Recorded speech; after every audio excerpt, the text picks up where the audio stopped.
ইহুদিরাও এত নিকৃষ্ট ধরনের প্রপাগান্ডা নির্ভর ভোট বাণী নির্ভর রাজনীতি করে না। জামায়াত ইসলাম ও ছাত্র শিবির তাদের সমর্থক তো দূরের কথা, তাদের কয়েক লক্ষ একনিষ্ঠ নেতা কর্মীদের পরিচয় যুগের পর যুগ অপ্রকাশিত ও গুপ্ত রেখে তাদের পারিবারিক, সামাজিক, ব্যক্তিগত ইত্যাদি রাজনৈতিক ও অরাজনৈতিক সমস্যায় জর্জরিত হলেও দলীয়ভাবে তার দায় নিতে হচ্ছে না। এ ধরনের ইহুদি স্টাইলের অপকৌশলের রাজনীতি করে বিধায় জামায়াত শিবিরকে আমরা এবং আলেম সমাজ তাদেরকে মুনাফিক হিসেবে আখ্যায়িত করে। এমন বিস্ফোরক মন্তব্য করেছেন ছাত্রদল সভাপতি রাকিবুল ইসলাম রাকিব।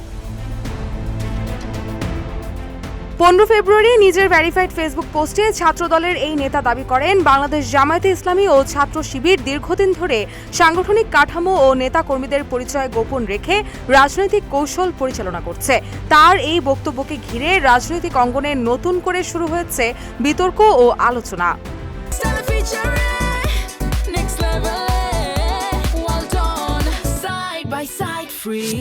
পোস্টে রাকিব লেখেন, বাংলাদেশে আর কোনো গুপ্ত রাজনীতি চলবে না। জামায়াতে ইসলামী এবং ছাত্র শিবিরের সবগুলো কমিটি প্রকাশ করতে হবে। আমরা দেখতে চাই তাদের কয়েক লাখ নেতাকর্মীদের মধ্যে কেউ কখনো পারিবারিক, সামাজিক, ব্যক্তিগত সমস্যামুক্ত কিনা, তাদের বর্ণনা অনুযায়ী তারা ভিন্ন গ্রহের ফেরেশতা কিনা তা যাচাই বাছাই করার এখন সময় এসেছে।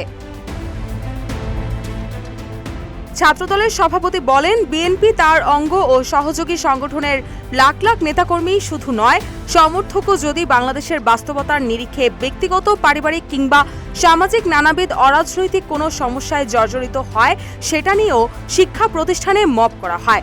বিএনপির শীর্ষ নেতৃবৃন্দের নামে নোংরা ও অশালীন স্লোগান দেওয়া হয়। সোশ্যাল মিডিয়ায় একের পর এক গুজব ছড়ানো হয়।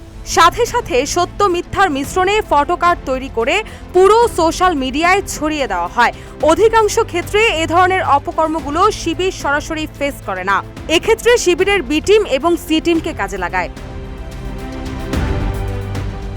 তিনি আরও বলেন, লাখ লাখ নেতাকর্মীদের গুপ্ত রেখে বিএনপিকে রাজনৈতিকভাবে হেয় প্রতিপন্ন করার এই অপকৌশলের রাজনীতি আর চলতে দেওয়া হবে না।